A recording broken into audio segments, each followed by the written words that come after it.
सध्या महाराष्ट्रामध्ये नाट्यमय राजकारण रंगलेलं आहे. त्यामध्ये तळ्यात मळ्यात जे आपण खेळ लहानपणी खेळायचो, एक म्हणजे रेष ओढायची, तळ्यात मुली उडी मारायची, मळ्यात मुली उडी मारायची. सध्या हेच चाललंय महाविकास आघाडीत आणि महायुतीत.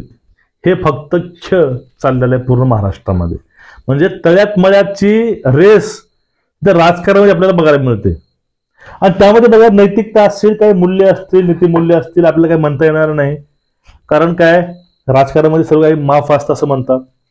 पण या ठिकाणी एक गोष्ट फक्त आपल्याला म्हणू शकतो, ती गोष्ट अशी आहे की जोपर्यंत आपल्या सोबत एखादा व्यक्ती असेल तोपर्यंत व्यक्ती चांगला असतो, आणि जो व्यक्ती आपल्याला सोडून जातो तो व्यक्ती लगेच खराब होतो.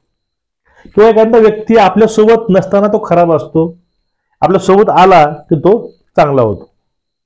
उदाहरणार्थ, आता 2 दिवसापूर्वी अशोक चव्हाणांनी काँग्रेस सोडली.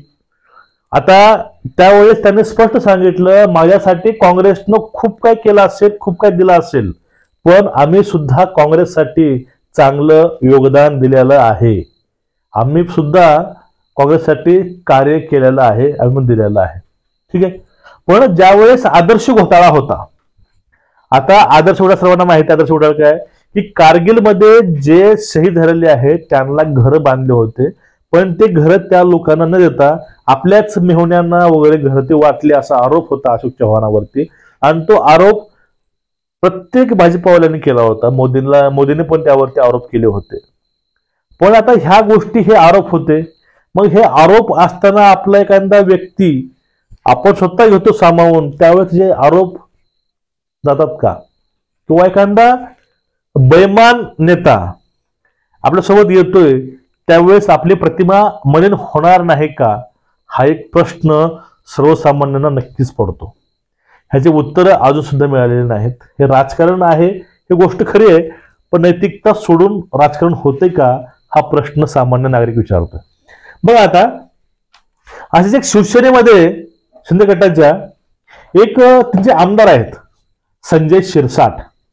त्यांनी काही दिवसापूर्वी सांगितलं होतं की अजित पवार फुटून नक्कीच भाजपसोबत येतील. ते झालं.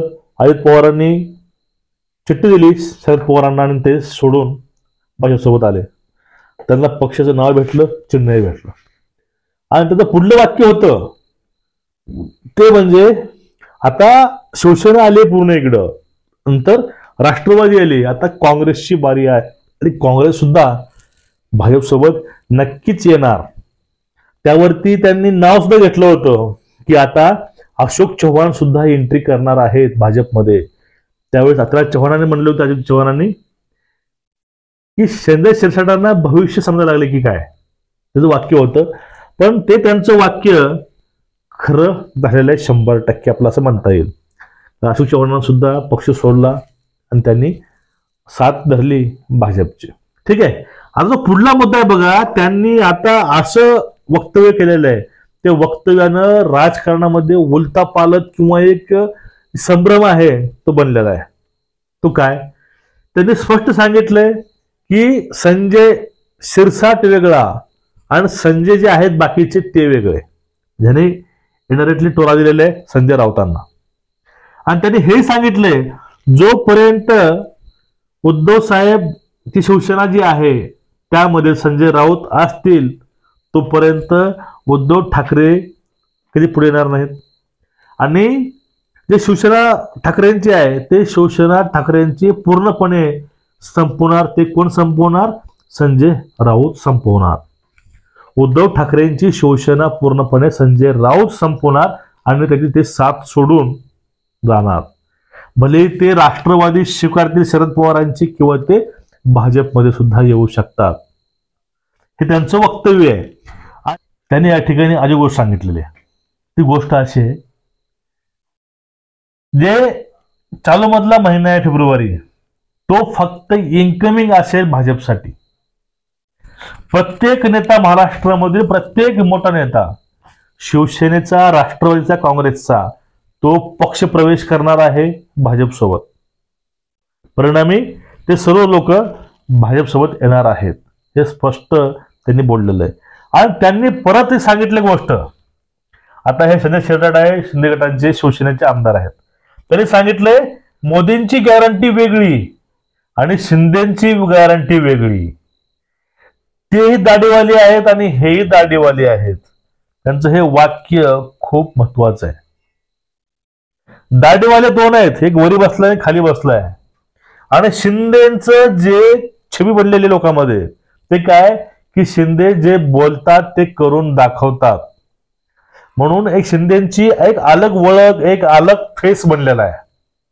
त्यामध्ये मराठा आरक्षण असेल, त्यांनी सोबतच्या मित्रपरिवाराचा द्वेष स्वीकारून, त्यांचे बोलणे स्वीकारून त्यांनी जी घोषणा केली आरक्षणाची ते असेल किंवा कुठली गोष्ट असेल, शिंदे हे रोखठोक असतात. आणि शिंदे हे जे शिंदेची गॅरंटी ती गॅरंटी 100% असते. आपण ज्या प्रकारे भाजपमधील सर्व जे मोदी आहेत PM, त्यांची जी गॅरंटी असते तशीच गॅरंटी, त्याहूनही चांगली गॅरंटी हे शिंदेची आहे. आणि शिंदेच्या गॅरंटीमुळं अजून भरपूर लोक हे पक्ष सोडतील आणि ते संघ येतील शिंदेच्या. हे त्यांचं वाक्य यामध्ये. आणि जो हा महिना चालू आहे यामध्ये फक्त इन्कमिंग वाढणार आहे, आउटगोईंग झिरो, फक्त इन्कमिंग वाढेल आणि हेच आमची जीत असेल शिंदे गटांची, हे त्यांचं बोलणं. आता ह्या गोष्टी आहेत, ह्या गोष्टीचा विचार नक्कीच काँग्रेसनं, शिवसेनेनं, ठाकरेंच्या, राष्ट्रवादीनं, पवारांच्या करायची गरज आहे. कारण ह्या गोष्टी समोर घेऊन गाफील राहून चालणार नाही. कारण भविष्यामध्ये फासा कसाही पलटू शकतो, बाजी कुणीही मारू शकतं, यामध्ये काही शंका नाही. शी वोटरचा जो सर्वे आला होता त्यामध्ये सांगितलं होतं की भाजपचा तिथं पराभव होणार आहे, त्यामुळं अजून जास्त राजकारणामध्ये पक्षप्रवेश हे होऊ शकतात, असं जाणकारांचं म्हणणं आहे. आता यावर एकूणच नेमकं जे राजकीय समीकरण आहे, अजून किती लोक पक्षप्रवेश करतील, पक्ष सोडून जातील, हे आपल्याला येणारा काळ सांगणार आहे. पण जे जास्तीत जास्त इन्कमिंग आता ह्या महिन्यामध्ये वाढणार आहे, हे संजय शिरसाटाचं जे वाक्य आहे, फक्त आपल्याला हेच गोष्ट कळते की अजून राजकीय उलटापालटी भरपूर होणार आहेत आणि मीडियाला एकाहून चढ एक अशी ब्रेकिंग न्यूज सुद्धा मिळणार आहे, असं आपल्याला यांच्या बोलण्यावरनं स्पष्ट दिसून येतं. आज जर अशीच जर अवस्था होत असेल तर निवडणुकीवर सुद्धा प्रश्नचिन्ह उपस्थित होऊ शकतात. पक्ष कितीही फुटले, काहीही झालं तर मतदार फोडणं हे कठीण आहे आणि ते येणारा काळ सांगेल मतदार ही आपली पसंती कुणाला आहे, नापसंती कुणाला आहे. बघा, तुम्हाला एकूण या विषयावरती वाटतंय काय? तुमचं जे म्हणणं असेल ते कमेंट करून सांगा. चॅनलला सबस्क्राईब करा आणि जास्तीत जास्त व्हिडिओ शेअर करत चला. आपल्या व्हिडिओला 20,000 30,000 लोक बघतात, दररोज बघतात, पण सबस्क्रायबर कोणीही करत नाही. फक्त आपले 9,000 सबस्क्रायबर आहेत. लवकरात लवकर हा आकडा 50 वरती घेऊन तुम्ही जाऊ शकता. सहकार्य करा. जय हिंद.